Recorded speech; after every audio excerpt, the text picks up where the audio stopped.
Where children like me, growing up in the 60s and 70s, watched the adventures of Britain's best-loved Time Lord in his various incarnations, defending intergalactic harmony against the likes of the Cybermen and the dreaded Daleks. David Howe must have the best collection of Doctor Who memorabilia in the cosmos.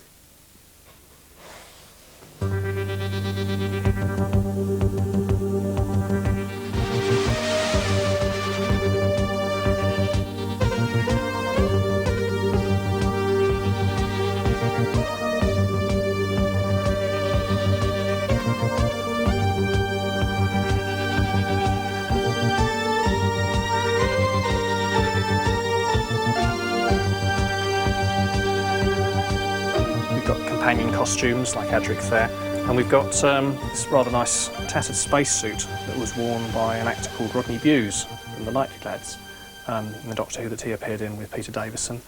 And we've got various other costumes here. We've got the Silurian from Peter Davison's story.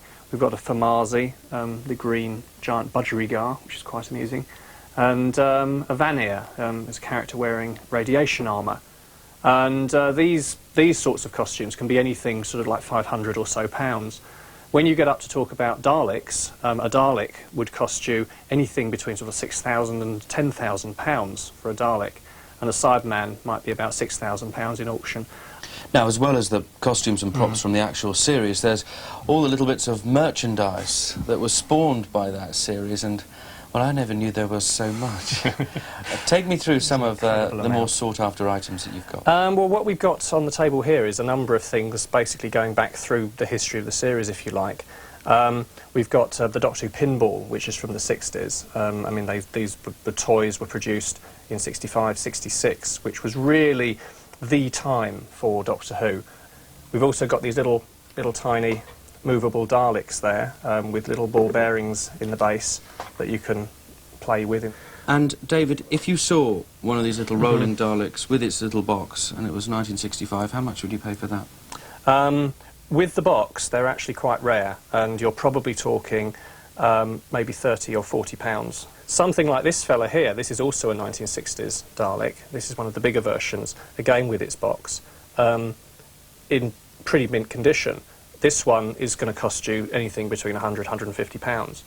Moving on, you get to 1967 with Patrick Troughton, and this is an example of a piece of Patrick Troughton merchandise, which was done by Wall's Ice Cream. And when they did the Sky Ray Ice Lolly, they did a special promotion for a new shape Sky Ray. I'm not quite sure what was new about it, but they gave away these little cards with each lolly, and then you could send off for an album to put them in. When we get to Jon Pertwee, there was a promotion with Sugar Smacks.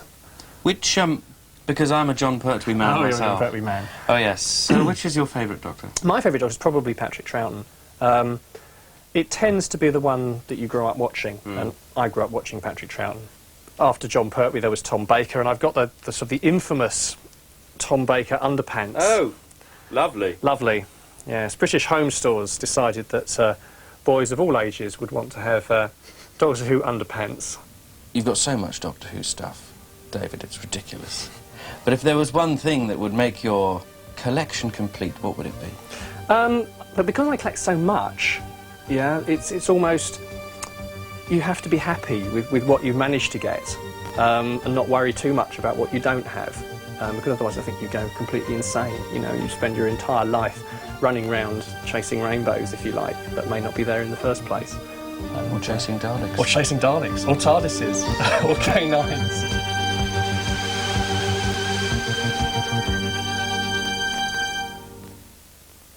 And if you have an extraordinary collection, do tell me about it. Collector's Lot, PO Box 17, Plimpton, Devon, PL7.